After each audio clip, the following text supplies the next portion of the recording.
Lenin, ¿qué tal? Buenos días. Denise, amigos televidentes, un buen día para todos.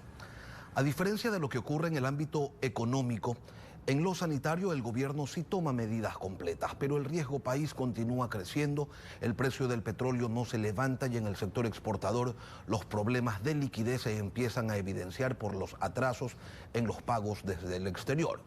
La economía sigue contraída, el desempleo va a galope y eso no se cura con paracetamoles ni con tibiezas. Desde el sector empresarial, ¿cómo se leen las medidas anunciadas? Se lo preguntamos a Caterina Costa, presidenta del Comité Empresarial Ecuatoriano y de la Cámara de Industrias de Guayaquil. Buenos días y bienvenida a Contacto Directo. Buenos días. Para contextualizar mi respuesta, creo que es importante recordar que la difícil y delicada situación por la que atraviesa el Ecuador y que preocupa a todos los ecuatorianos venía ya afectada por una baja en los índices de empleo adecuado provocada por el estancamiento en la economía nacional. A esto, como usted bien indica, se suma la afectación mundial de un virus que tiene una magnitud nunca antes vista en la historia de la humanidad, impactando a la salud, no solo de las personas, de decenas de miles de personas, sino también al comercio global, incluyendo la caída de los precios del petróleo. Y lastimosamente en este momento tengo que decir que esa afectación nos coge sin fondos de contingencia, los cuales sí tienen otros países y que nosotros también tuvimos hasta el año 2008 en que se le metió la mano por parte del gobierno anterior. Por ende, las familias ecuatorianas tienen que entender que si uno llega a una situación de emergencia como la actual, habiendo dilapidados todos los ahorros, es muy difícil lograr encontrar la solución a esta problemática de corto y de mediano plazo sin reservas. Y creo que esa es una de las primeras grandes lecciones, y es que nosotros tenemos que pensar no solo en el corto plazo, sino también en el largo plazo. ¿Esto significa que ustedes respaldan las medidas que anunció el gobierno? No, en ese sentido hay que obviamente evaluar día a día las afectaciones, porque tengo la seguridad de que eso va cambiando, las causas que están provocando la situación actual van cambiando a esa velocidad y por ende tienen que ir cambiando las decisiones que se tomen para lograr que éstas se vayan superando. En este momento, lo más importante es que juntos, con calma y serenidad, logremos encontrar paso a paso cuál es el camino que debemos tomar. Por un lado, con la política pública, todas las funciones del Estado, el Ejecutivo, la Asamblea, el judicial también, y por otro lado el sector empresarial que tiene, como usted indicaba, ya dificultades en el ámbito del sector exportador principalmente y toda su cadena productiva, pero también otros sectores.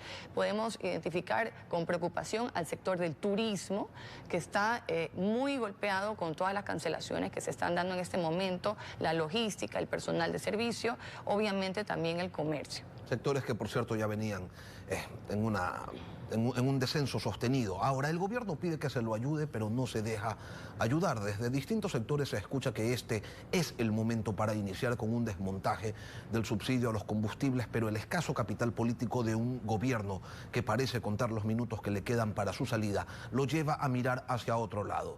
La pregunta, ¿los sectores productivos del país estarían dispuestos a apoyar una medida de ese tipo?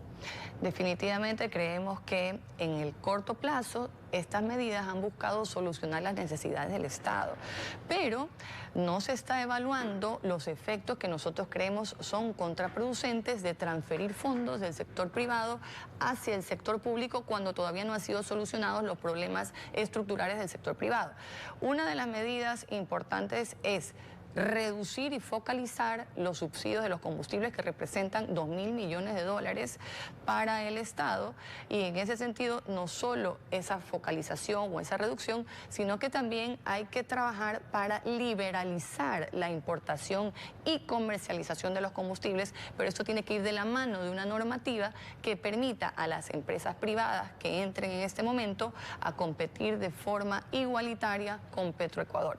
Asimismo, hay otra otras medidas que son importantes y necesarias en este momento, como por ejemplo, definir un tope al gasto público y por otro lado, definir las formas o el pacto fiscal que nos permita crear esos fondos de ahorro que no tenemos en este momento y que nos hace más difícil tomar las soluciones. Por el lado positivo, el reperfilamiento de la deuda es tremendamente necesario para reducir los valores que tienen que pagarse año a año. La reducción de la masa salarial es totalmente crítica. Tenemos un presupuesto al año 2020 de 35.500 millones de dólares, donde la masa salarial representa 9.000 millones de dólares. Eso definitivamente tiene que reducirse porque hemos visto un crecimiento acelerado desde el año 2007 a la fecha. A propósito de eso, ustedes han pedido de manera constante al gobierno que tome medidas definitivas encaminadas hacia la reducción del gasto público improductivo. Hoy, Lenín Moreno habla de austeridad y se plantean reducciones presupuestarias que por un lado generan un alivio en la caja fiscal, pero por otro lado no van a contribuir a la dinamización de una economía que necesita de incentivos, que se le inyecten recursos. Entonces, ¿cómo hacemos que cuadre lo uno con lo otro? Bueno, esta reducción de la masa salarial definitivamente sí representa un impacto en la liquidez del Estado.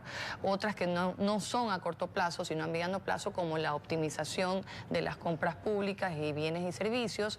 Esto afecta más bien un poco en el tiempo, pero es importante ya iniciar este camino porque en el presupuesto del Estado que mencionaba antes son 6.100 millones de dólares. Se ha dicho que se van a reducir 1.380 millones de dólares. Tenemos que estar muy pendientes de que esto efectivamente se haga para que eventualmente estos fondos sirvan para trasladarse hacia las inversiones públicas que son tan necesarias para el país. El gobierno insiste en contribuciones salariales y en gravar con un impuesto a los propietarios de vehículos de más de 20.000 dólares. Dos propuestas que van a encontrar reparos en la Asamblea Nacional, donde se sabe no hay nadie dispuesto a asumir ningún costo político. Los cálculos políticos están por sobre cualquier otra cosa. Se sabe además que el discurso del yo sí sé cómo hacerlo, el próximo año vota por mí para solucionarte la vida, está vigente. Entonces, ¿cómo hacemos para equilibrar las cuentas? Definitivamente que la difícil situación que atravesamos debe ser resuelta trabajando juntos y pensando en el Ecuador. Los 17 millones de ecuatorianos estamos siendo afectados por la situación actual y por ende hay que dejar de lado todo cálculo político y todo interés particular para que juntos, trabajadores, empleadores, sindicatos, gremios, la academia, el sector público, los asambleístas, juntos podamos asumir con responsabilidad nuestro rol, de tal manera que logremos girar el rumbo hacia donde va el Ecuador y buscar días mejores. La única solución es trabajar, trabajar y trabajar para que el país produzca. Eso es actitud, pero ¿tienen ustedes como comité empresarial alguna propuesta en concreto que el Ejecutivo podría adicionar al proyecto que está preparando y que ya mismo remitirá a la Asamblea? Sí, a los problemas estructurales que tiene el sector productivo, que ya pues se ha hablado mucho, relacionados con la competitividad y el estancamiento de la productividad, además de la dependencia del petróleo.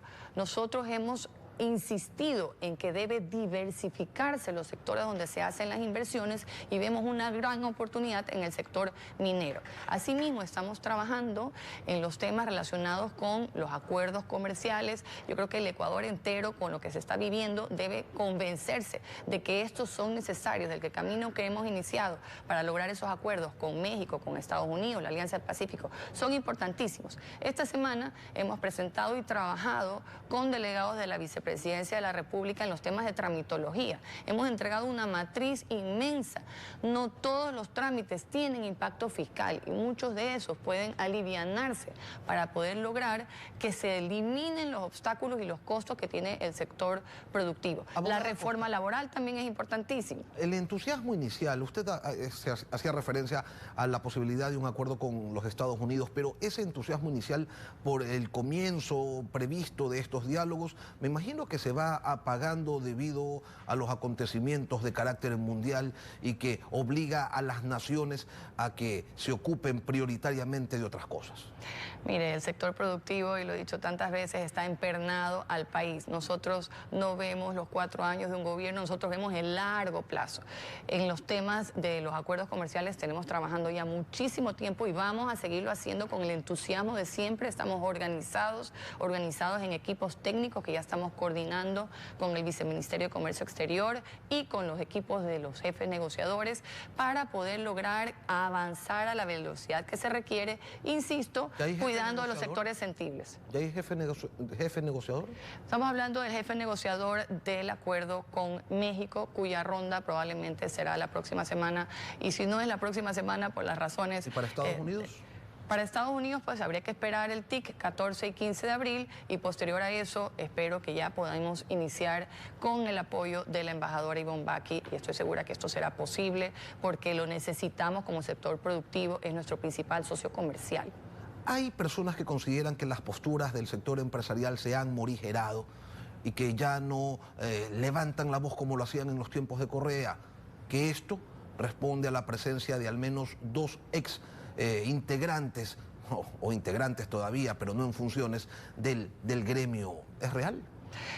Nosotros trabajamos con todos los sectores que se requiera y tendemos puentes, y en este caso como Comité Empresarial Ecuatoriano y como Cámara de Industria de Guayaquil, con todas las instituciones del Estado.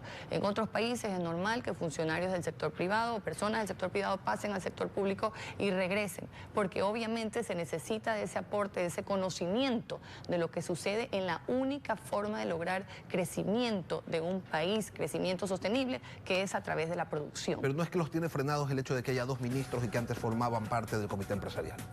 De ninguna manera, los diálogos son abiertos, hay formas de manejar la comunicación en este momento es muy delicada y obviamente se presentan las propuestas de forma técnica y propositiva al interno y al externo también en los casos que son necesarios. Catarina Costa, presidenta del Comité Empresarial Ecuatoriano, gracias por venir a Contacto Directo. Gracias. Vamos a una pausa. Al volver nos acompañará Ruth Arregui, superintendenta de bancos, las reformas al Código Monetario y Financiero que se estancaron el año pasado. ¿Hay acuerdo para su aprobación? Manténgase en nuestra sintonía. Ya regresamos. Este domingo en